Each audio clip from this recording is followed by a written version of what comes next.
books, including Grand Avenue, which of course we turned into a 3-hour HBO miniseries a while back. And I was here last night on a panel. And we just had my tribal youth all in here right before. Some of you were here, I know. But today we're going to talk about books by Jon Hickey, The Big Chief, as well as Old School Indian by Aaron John Curtis. Just a little bit, I just have to sort of come out of the closet a little bit in case you didn't know.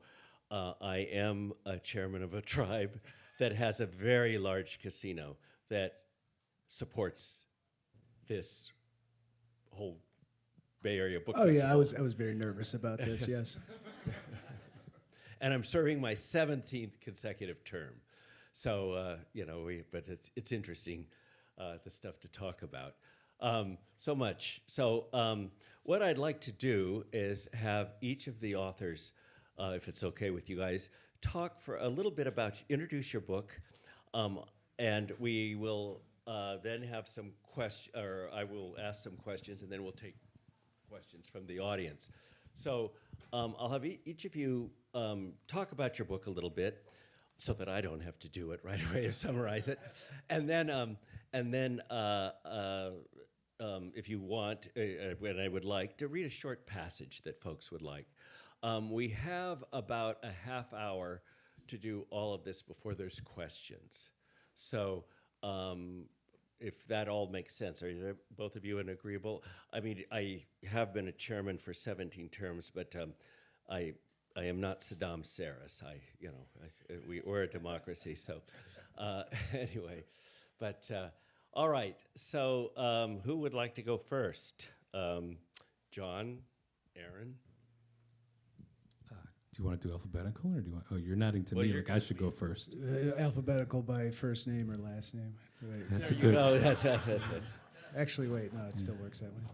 Right. How about Doing the I math. have 3 names on my cover, so Oh, and I have 2. and they're all first names. Right. So Yeah. I don't know what that means though.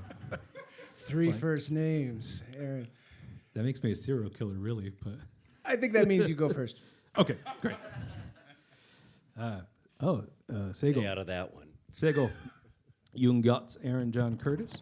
Kanienkehaka, Niwako Soto. Wakanyonton. That's, hello, my name is Aaron John Curtis. I am Mohawk, and I am Turtle Clan. I'm going to tell you a little story. Well, first of all, I guess Old School Indian is the coming-of-age story about a Mohawk man who gets a terminal diagnosis. He's been living in Miami for a while, and after this diagnosis, he goes home to the reservation where he grew up to get a healing from his great uncle. I'm going to tell you a story about Duda. Duda is the gender-neutral term for grandparent in the Kanienkehaka language. And this is Abe's Duda / my Duda. Duda was either 72, 73, or 74 when this happened. And we don't have trouble nailing down her age because we don't know when it happened. It happened in 1985. We have trouble nailing down her age because she has 3 birth certificates. The Mohawk Council of Chiefs says that she was born in 1911. The St. Regis Tribal Council says she was born in 1912. And New York State says she was born in 1913. So 1985, the Akwesasne Freedom School has been open about 6 years. They decide to do a sock hop fundraiser to raise money for a language immersion program that they're starting. So half the res turns up to hear some 50s bebop and do the mashed potatoes, including the Jacob sisters. This is Abe's mother and his 2 aunts, and Duda, their mother. Now, you need to know that the Jacob sisters can move. The Jacob's men, not so much. I blame colonialism. But the organizers, they hired a couple of ringers like Johnny and Penny in Dirty Dancing. So even if you can't do the peppermint twist, you at least get a decent show. So their Johnny is this 25-year-old res kid who does grass dances and smoke dances at powwow. Crowd eats him up. So he goes around and he's trying to learn how to do these old dances. This is 1985. There's no YouTube, so he's just kind of asking around. So he's like, all right, I got it. Takes his long hair, greases it into a big old pompadour, puts on a leather jacket. He's good to go. So he gets to the sock-out. He sees the Jacob sisters and Duda dancing. And he gets it in his head, I'm going to battle dance with this old lady.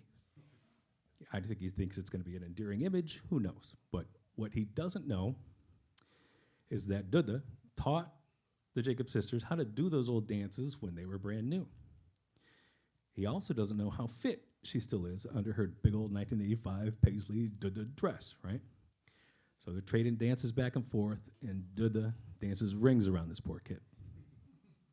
To put him out of his misery, her finishing move, she drops to the floor in a split, age 72, 73, or 74, pops right back up. By this time, people have their cameras out. No cell phones in those days, so you had to make an effort to go grab a camera. And the best shot, she's there with kind of jazz hands above her head. She's got this big old smile on her face. The lights are reflecting off her glasses. She's got this big silver corona hair, and she had just popped up, so her toes were kind of pointed, so she's off the ground. And it looks like she's so filled with joy that it just lifted her in the air. But what makes this picture is that Johnny Rez is on the floor in front of her, genuflecting.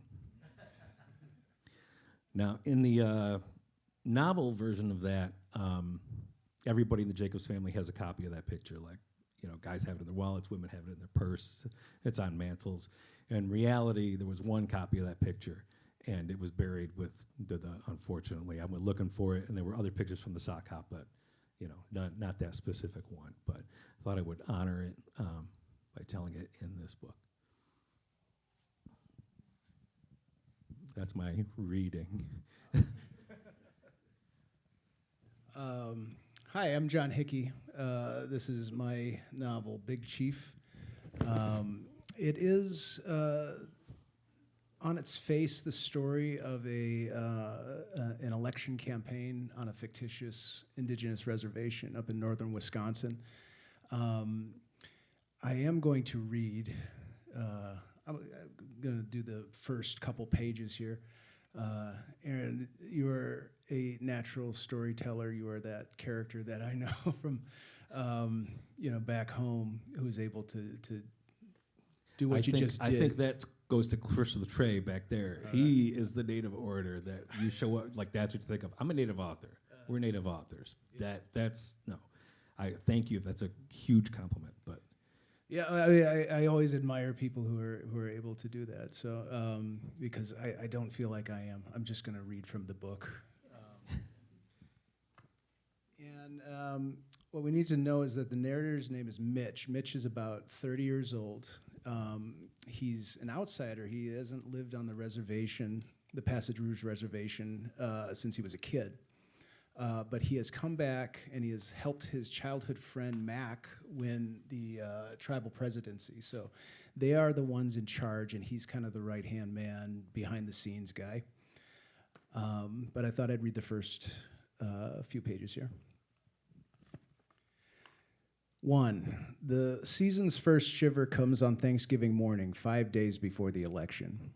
It's a passing shudder when I leave for work and see the dead leaves and pine needles standing defiantly through the soft snow that blankets the Passage Rouge Indian Reservation. The shudder becomes a shake as I scrape the frost glaze off my windshield and fumble with my car keys. I try to keep it together when I drive through what's left of the old village where my grandparents and ancestors once survived the harsh winters. But when I pass the blind corner outside the Chippewa Super, where 10 years ago my mother eased her car onto Highway 92 and into the path of 4 high school kids with a handle of E&J brandy and a stolen 1994 Pontiac Grand Prix, the shiver is chattering my teeth together. But then it's gone, and I'm standing in the parking lot, looking up at the log cabin facade of the Golden Eagle Casino and Resort, briefcase in hand, confused and thinking of a question my mother might have asked me if she had lived to see this. Mitch Caddo, what exactly are you doing here? I'm 30 years old, the youngest ever tribal operations director for the Passage Rouge Nation of Lake Superior Anishinaabe, a tribe of about 5,000 enrolled members. Our reservation is in the north woods of Wisconsin, nestled within the confluence of picturesque lakes and lush forest that has drawn the Shamokamanag, the whites, and their money for more than 3 centuries. We're not huge like the Navajo Nation, but we're bigger than our neighbors in Bad River and Menominee, and we have federal recognition and a sovereign constitutional government. Its bureaucracy, legal, business development, education, safety, enrollment, health and family services et al. Answers to me. And I'm also the Chief Operations Officer of the Passage Rouge Golden Eagle Enterprises, the limited liability corporation that manages the day-to-day operations at the Golden Eagle Casino and Resort, the economic center of the reservation that rakes in $25 million a year, home of the loosest slots in the state.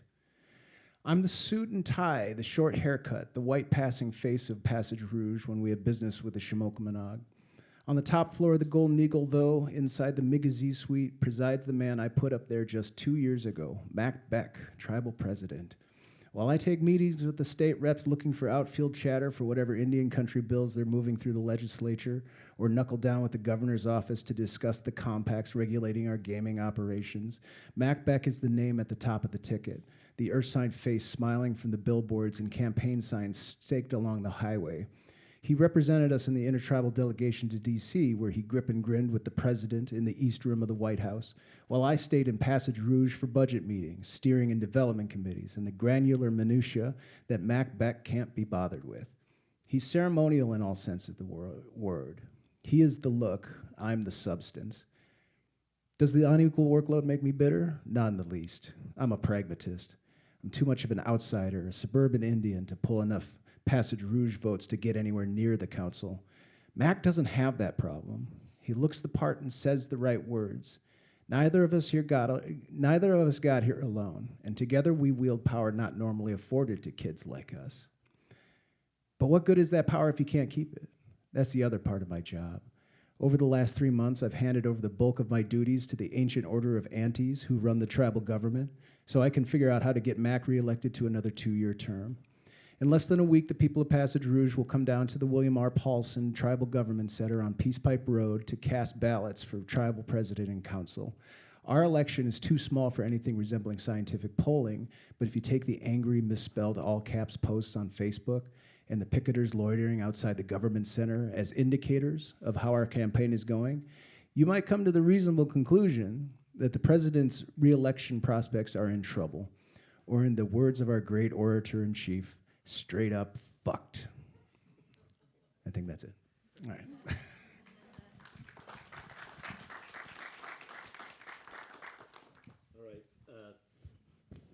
Thank you. Well, John, one of the things that you just read, I mean, early on he asked, what am I doing here? The other thing is about how we look. And, you know, it's amazing and interesting on so many levels that in the Indian world, there's so much concern with authenticity and the ways in which we delegitimize those within our own ranks, depending on how we look, how much blood quantum we have, all of that sort of thing. Both of you deal with that in your work, coming back and all of that, you know, what that means. Talk a little bit about that whole question of identity. I mean, I'm old enough. I'm older than you guys. But when I was a kid, people would always say, you know, my mother was white, and they used to say you're Spanish or even Mexican. Don't say you're Indian. Of course, AIM comes along, and they say march in the back. You know, so and now, of course, with casinos and the opportunity for per cap, it's vicious. I mean, disenrollment and all these things are going on, and you know, everybody wants to be Indian these days. I think Sherman Alexie said it best. The only way you really know you're Indian if at least once a day you wished you weren't. But let's explore that question a little bit about your characters in the book, because both of them are in ways negotiating that. They're going back to a place where in many ways they haven't lived and looking for something, identity, connection, those sorts of things. So many of the things that 35 kids just wrote about in here in the room before. So, Well, I mean, that was probably first and foremost on the mind as you know, as writing it, because I, unlike the character in the book, I never lived on Lac du Flambeau, which is where my people are from. But we do, we always lived in Minnesota, Wisconsin, so we would visit all the time. We have family up there. My parents just moved back. Yeah, there was always that feeling that whenever you go there, you're marked because, there's something about you that just screams in authenticity, quote unquote. And there are no shortage of people who are there who, will remind you that, you come from maybe somewhere else. And so I had a character who felt the same pressures, but did something a lot more drastic than I would, which is, take over the government of the, of the tribe. Or try to. I mean, in a sense that he does. But yeah, I don't have time for that, I guess.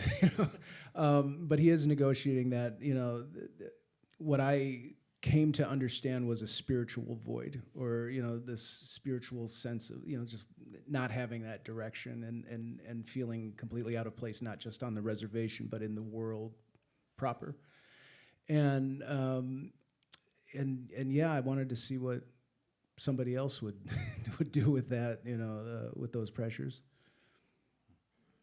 All right, thank you. One of the poems in my book, some of my cousins who were half Irish, I should say Abe's cousins, who were half Irish, half Mohawk, because this was the question as a half breed growing up. They would lobby at you was, "Where's your blood?" Get in your face. "Where's your blood?" And that was always the question. So that's one of the poems in there. But I kind of addressed it, but like I always joke that this isn't really literary fiction. It's more fantasy because it's 100% Mohawk all the time. Everybody in it, just wall-to-wall Mohawks. Meanwhile, my mom is Mohawk. I'm not, born and raised on the res. She was. My dad is white. So there's all that. Once you get past their generation, everybody in our generation is mixed. But if you read this, it's like none of that really comes up except for with the half-Irish cousins. So they're carrying a lot of weight. But I sent the early drafts out to my aunts and my mom and my sister and was like, if any stories are in here that you don't want told, speak now or forever hold your peace. And they gave me the green light. So I think we're okay. But there is a lot of coming back and, trying to learn what that means to reconnect in here. And, I definitely ID'd with Mitch on that, too. When you go back. And it is somewhat sad that we are replicating colonization when we continue to delegitimize those within our own ranks. Yeah. And that's, again, whether it's because of economics or you've been away from the reservation or going back, we keep doing that. So that's a huge question. Sort of related to that, what each of your characters finds somewhat different things when they go back. In your case, Mitch finds corruption, really corruption that he couldn't imagine, that he's deeply embroiled in, and in fact, defending most of the way. And that's the question of him, a moral question. Whereas Abe is going back for healing and, in fact, finds that. And then, of course, leaves, goes back to Miami. Got what I needed. Yes. Yes. Got what you needed. Okay. Do you want to talk about that? What you find going back, the corruption, and that also begs, even though you're saying that everything, Aaron, that is Mohawk, and then you go back. There's stuff that is not that you're familiar with. I mean, when reservations are not great, comfortable places, a lot of people, particularly young people that are going back, romanticize them. But if you've grown up around it, well, I always used to say, "Oh, welcome to my ghetto in the woods." But do you want to talk about what this, and also the question then of hanging out all your laundry? Did you get it from you safely created a fictional situation? That was by design, yes. Well, I figured, being a chairman of a tribe, I knew exactly what you were doing. again, to what extent? I always get questions or harassed by my own people saying, gosh, it's really us, but why did you hang all our laundry out to dry? Do you guys want to each talk about that? Because again, I tried to Mohawk wasn't. Yeah. Yeah. I tried to specify Jacob's laundry versus Akwesasne laundry. I also I spelled Akwesasne differently, spelled Haudenosaunee differently, just so there was that little bit of distance. So it was like I said, for everything I got right, thank my family. Anything I got wrong, blame me. So it's my interpretation of Akwesasne as someone who, visited for summers and holidays, but did not, was not born and raised there. Yeah. Well, I think I'm a little nervous about going back. I haven't been in it a while. In the pre-publication process, my mother would tell me that they're waiting for it on the reservation. And like that sounded very, very ominous. Wow. Mother, and they're waiting to see who's who, right? And to identify, and everybody's fictional. Everybody, there might be some overlap, maybe, but yeah, I was just a little nervous about that. And my brother is up there right now, and he said he was going around to family things, and people were asking, "Are you the author?" And I go, I don't know. I don't know when I'm going to come back. I think I'm just going to wait for this to die down a little bit. The thing is, you're res famous now, so it's never going to die down. Yeah. Never. Just wanted to, pretend that that's not true. But yeah, that it occurred to me that that we were heading into some sensitive topics, and that the one takeaway that I didn't want people to come away with this book is that reservations are ungovernable, or that there there aren't good people doing good work out there, idealistic people, because there are. I was just coming up with the worst case scenario sort of reflection of issues that I'd seen not just on Lac de Flambeau, but in the reservations, the nations, like around Minnesota, Wisconsin. It seemed kind of vital to be able to do that, to be able to talk about these things that were, I think that one of the things that unites the tribes, the nations, we all have different cultures and languages, we all have different, identities, cultural identities. But what unites us, again, maybe not with Greg, that we all have a sort of contempt for the people who govern us, the governments, and because it is a strange thing. It is an imposed system, and people get left behind, and people feel disenfranchised, disillusioned with it. So that's I felt like it needed to be. I needed to be talking about these subjects, and I needed to feel free enough to address them. Otherwise, they don't get talked about.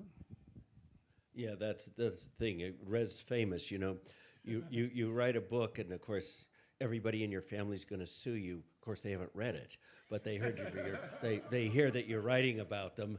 And I remember once you make a movie, because then they'll understand the concept of representation. It's not literally you, but I had saying people are going to sue me and all of that sort of thing.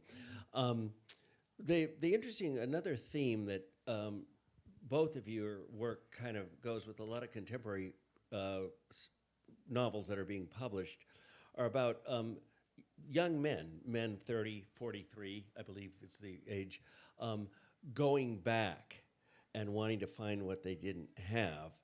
For me, it was running away, because I had old people that would want to teach you how to poison and do things, and a lot of that bad medicine, things like that. And I wanted to grow up and be normal. And when you can't, and you didn't impress people by saying your grandma sucked diseases out of patients' bodies, when you're going to college. So, but you in both here, there's a theme. I mean, Hobson's and your work. We have these young men journeying back. The old days, of course, they journeyed out to do a so-called vision quest or do something. Now they're journeying back. Do you guys want to talk a little bit about that? I like that question. Oh, that means I have to answer it first. Like it good enough to answer it first? I was just like in awe of the question so much. I'm like, oh my gosh. I mean, for me personally, I go home at least once I go to the resident once a year, and it never feels like enough. You know, you have that little. We talked about watching Resident Alien, and there's that scene where Tommy Pico is kind of staring off in the distance, and he's like, you see all this? This is because his whole family is just kind of gathered around to eat and shoot the shit, and he's like, this is all my fault. And you kind of feel that way when you go back home, like everyone just kind of gathers around you, and there's this like, and the little kids maybe haven't, you know, there's so much of a gap that they're like, oh, I don't remember you, but they're excited because their parents are excited. So it's this big like kind of a celebration of just, you know, hey, I came up in April. Like it's a very interesting thing. So I didn't feel as much disconnect as Abe may have. But for Abe's journey, as far as going back home, like it's this denial of his past and denial of his talent and what he should be doing in his life that's informing his illness, and that I could definitely identify with. And he has an alter ego speak for him most of it until the end. Yeah, that's an interesting thing. But I'll go ahead, John, and talk if you want to address the question. Yeah, the way that I thought of it was that, you know, I have a guy that's about 30 years old or 28 years old, and I think unfortunately men, that's when we actually become somewhat maybe mature, I guess, and that's how I looked at it, like that, you know, here's somebody that's on the cusp of adulthood, and somebody that who should have already gone through that, you know, being 30 years old and what have you, but that there is this. I think one of the things that's common between our books is that, you know, we have an afflicted narrator, you know, that they're suffering from something, and that's in your book, you know, a very literal sort of thing, and this one is maybe harder to diagnose, you know, like spiritual. I mean, in that sense, not that yours isn't. That Mitch, the narrator, is suffering from this void, this spiritual void, and that this is the story of him kind of understanding that. So I guess that's why, you know, it made sense to me that you know, we're coming back to this place, you know, to, I don't know, that he's being confronted with this void. He doesn't know exactly how to articulate it, and it made sense that he would be going to this place to find it. Yeah, and given that, let's talk about the end now. We're running down, we're getting questions from the audience, but each of your narrators come to a place at the end of their journey, and I don't want to, you know, kill any suspense or ending, but talk about, they both kind of find different things. In one case, I would say moral, and in one case, I hate to use the word spiritual because, you know, that's English. But they both come to a different thing, and yet both kind of see the backdrop of colonization as the issue that created the context in which they find themselves. I don't want to sound too academic, but this is, my family says, cousin professor. Do you want to talk about what where we talked about them on the journey and what each finds about themselves and their communities at the end? Because in the end, I won't give it away. One goes, in your case, your narrator goes back to Miami after the time spent there. In your case, your narrator stays there, and the future of the tribe, the other woman is elected and wins, but he's still skeptical about her and power and leadership. So you guys talk. Yes. I think that I was writing a book about politics or politics as a subject, and that's how it began. And I was very sensitive and just concerned about it becoming didactic or coming to this sort of predetermined conclusion, kind of along those lines. And I wanted to leave it somewhat open-ended. No spoilers. Trying not to spoil it. But I did want to I didn't want to leave with certainty, because I don't know if I'm certain about my own journey or my own understanding of my place in this. But yeah, but I think naturally what happened was that the bigger understanding is that a lot of the problems here, a lot of the problems in the government, problems in corruption, problems with corruption, I mean, that it comes as the tail end, the end result of termination policy, and this was a predetermined outcome, and that's why Mitch is somewhat skeptical at the end, right? That is this the thing that does the right person win? Is this a question of whether the right person wins? The tribal presidency. Is it that question of like who is the right person to be running the government? It might be much deeper than that and much more insidious than that. So yeah, that it was funny because you have a character that's looking for that certainty, but arrives at this very, very uncertain part. I mean, there's some certainty. I don't want to say that there's nothing. There's no conclusion. I really appreciated the end because it was satisfying, but it was it wasn't pat. Yeah, like it was earned, but it wasn't like it wasn't like you were checking boxes or anything. I really liked it. So, but yeah. As far as Abe goes, he has a literal healing at the hands of a healer, his Uncle Budge, but he also has Budge is also helping him realize what's contributing to his illness is this spiritual ailment that he's suffering of identity and being disconnected, and he helps him heal that.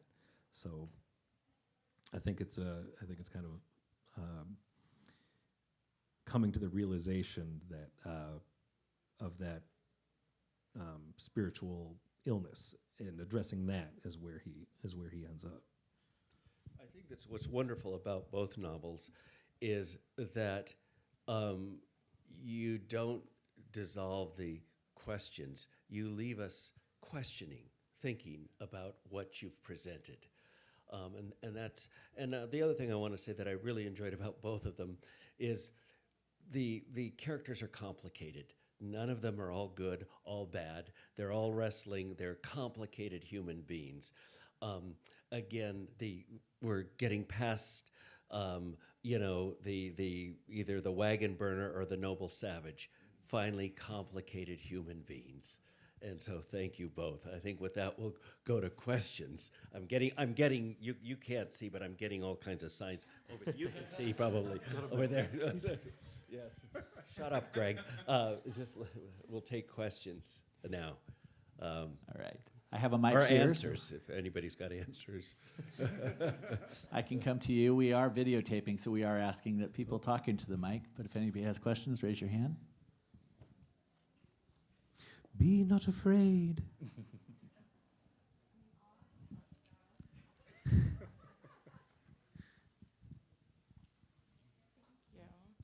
I was just curious. I haven't read either of the novels, but I'm really excited to now. And I was wondering if, since you opened with the question about authenticity and maybe feeling disconnected from an identity or a culture, is there something specific maybe you drew from your own life, from your family's life, you were able to put in for your characters that brought them joy and connection versus feeling that disconnect? Like, again, maybe it's a food, a language, the storytelling, the connection with the family, something that did help bring that joy and that connection for them.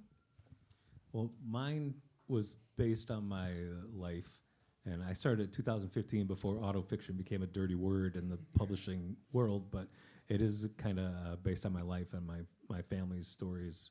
Weave the Ray in there.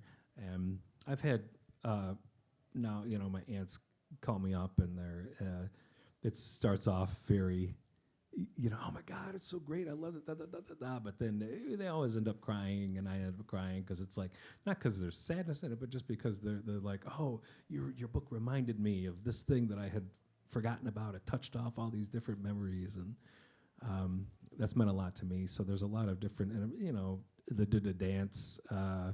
There's also a Did a Punch in there, which a lot of people love to read. But I prefer the Joy one over the Decking a Lady one. But I don't know. That's a Mohawk woman for you. She's gonna dance with you in 1 minute and deck you the next, though. So I think it's appropriate. I think that being in the mind space of a place that I'm feeling pretty distant about, that was the fun part of writing the book. That just remembering all these trips and all these times that we spent over there, good and bad. Because I've been out in San Francisco for about 16 years now. Yes, 16 years. And sometimes it feels like I forget, what it's like, to be in Wisconsin, Minnesota, and then, you go, and then it's like you've never left, I think one thing that I was, I was alluding to it in the beginning, but, just that sort of feeling nervous about,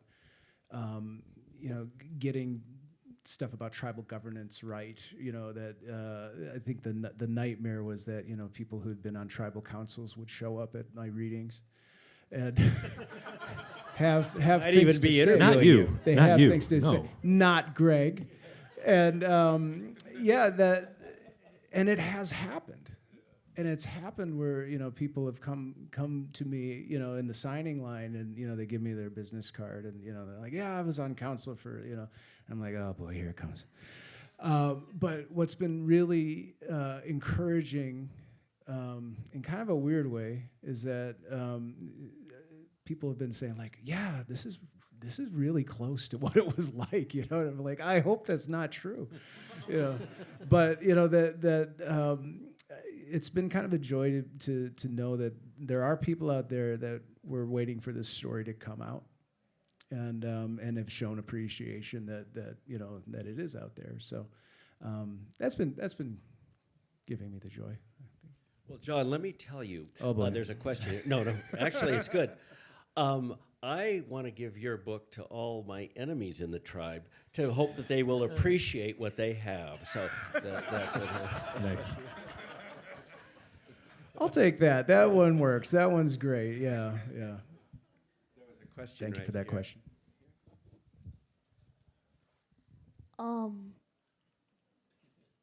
What is the most rewarding thing about being an author? The green rooms are great. They have snacks. You go back there in between panels like this, and and they refresh them. There's like a fridge that's just every kind of soda you could want. Should I come up with something more deep than that? Like Maybe you should. Yeah. I mean, it's nice. It's nice that they send you on a tour and you get to like reconnect with old friends and meet new friends, and it's great. I think it's great.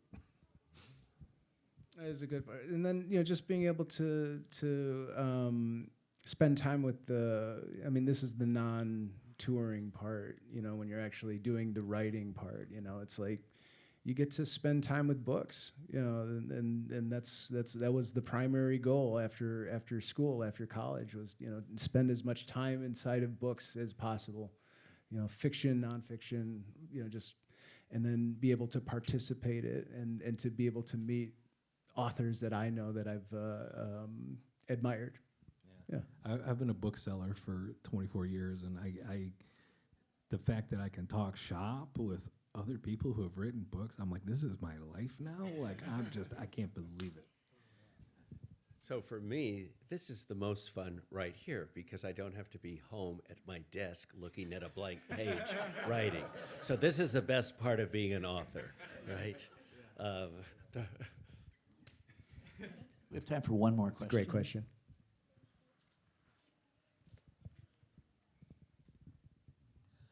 Have either one of you written other books? Or are these the first books? This is the first book that's published in any form that anyone will actually be able to read it. This is my third book I've actually written. I had a goal to finish my first book by the time I turned 30, and I was so excited that I had done it that I went around and I shared it with friends and family and coworkers, and God, I regret that so much, so much. Like the process taught me a lot, but that's not something you should put out in the world. The second one I might revisit. I didn't shop that around or share it with anybody, but I'll probably rewrite that and you'll see it someday. But this was the first one where it was like, yes, this is worth, putting out there. Yeah, we met just a couple of days ago, Aaron and I, and we went through our prior, I won't say failed Practice novels. rounds. Practice rounds, yes. I was trying to find a nicer word than failed. But yeah, I've written a few of them that are in the drawer or the hard drive, and for various reasons they just didn't work out. They stopped talking to me at a certain point, and then I never went back to finish them. And then I think that like an element of each of those experiments, practice rounds, ended up in here somehow. So then, like the parts of all the other novels coming together finally yielded something that I was proud to stand next to. Yeah. Well, thank you. Yeah, thanks for coming. Thank you, everybody. I'm getting the thumbs up, which means your time's up. So, John and Aaron, better it's than great thumbs meeting down. you, and thanks so much for your work. Go out and read a book and buy their books. Thank you. Thank you.